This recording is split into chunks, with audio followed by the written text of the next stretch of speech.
जो अपने कदमों की काबिलियत पर भरोसा रखते हैं वो ही अक्सर मंजिल तक पहुंच पाते हैं। नमस्कार दोस्तों, स्वागत है आपका हमारे चैनल में। तो दोस्तों, आज हम जिस युवा आईपीएस ऑफिसर की बायोग्राफी के बारे में बात करने वाले हैं, उन्होंने केवल 22 साल की उम्र में यह मुकाम पाया है। जी हाँ दोस्तों, आज हम बात करने वाले हैं आईपीएस ऑफिसर सफीन हसन की। चलिए दोस्तों, उनके बारे में जानते हैं। तो इनका जो जन्म हुआ था वो हुआ था पालनपुर, गुजरात में। इनकी जो स्कूलिंग हुई वो हुई SKM हाई स्कूल से और एसएन स्कूल ऑफ साइंस, जो कि गुजरात में ही है। इसके बाद इन्होंने बीटेक किया इलेक्ट्रॉनिक एंड कम्युनिकेशन में सरदार वल्लभ भाई नेशनल इंस्टीट्यूट ऑफ टेक्नोलॉजी, जो कि सूरत में है, गुजरात में। चलिए दोस्तों, अब इनकी यूपीएससी जर्नी की बात कर लेते हैं।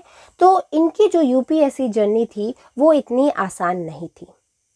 हर जीवन की कहानी एक सी नहीं होती, लेकिन किसी मोड़ पर कुछ ऐसा हो जाता है जिससे पूरी कहानी ही बदल जाती है। ऐसा ही इनके जीवन में भी हुआ। जब भी 10 साल के थे तो इनके स्कूल में एक प्रोग्राम हुआ जहां पर कलेक्टर आए थे। जब इन्होंने देखा कि उनको इतनी रिस्पेक्ट दी जा रही है, तो इन्होंने अपनी मौसी से पूछा कि आखिर ये है कौन जो सब लोग इन्हें इतनी रिस्पेक्ट दे रहे हैं।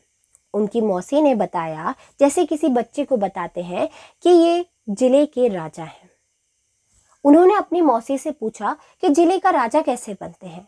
तो उन्होंने बताया कि एक एग्जाम को क्लियर करके आप जिले का राजा बन सकते हैं। फिर उन्होंने पूछा, क्या कोई भी जिले का राजा बन सकता है? तो उन्होंने कहा, उनकी मौसी ने कहा, जी हाँ, कोई भी जिले का राजा बन सकता है। तभी से इन्होंने मन में ठान लिया था कि इन्हें एक अफसर बनना है। चलिए, अब इनके बचपन की थोड़ी सी यादें ताज़ा कर लेते हैं कि संघर्ष में इनका जो बचपन था वो बीता था। हसन की मां नसीब बेन ने बेटे को 10वीं तक पढ़ाने के लिए 14 साल तक लोगों के घरों में काम किया। पिता मुस्तफ़ा भाई इलेक्ट्रीशियन का काम करते थे। हसन ने 10वीं तक गांव में ही पढ़ाई की। उनकी खराब आर्थिक स्थिति देखकर पालनपुर के स्कूल ने 11वीं और 12वीं की फीस माफ कर दी थी। जब इंजीनियरिंग में दाखिला मिला तो रिश्तेदारों ने फीस भरने में मदद की। यूपीएससी की तैयारी के लिए दिल्ली जाने के लिए ज़्यादा पैसे चाहिए थे, तब गांव के हुसैन भाई और जरीना बैन ने मदद की।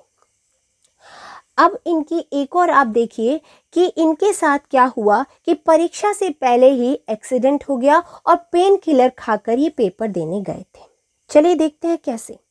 यूपीएससी मेंस के चौथे पेपर से ठीक पहले हसन का एक्सीडेंट हो गया था।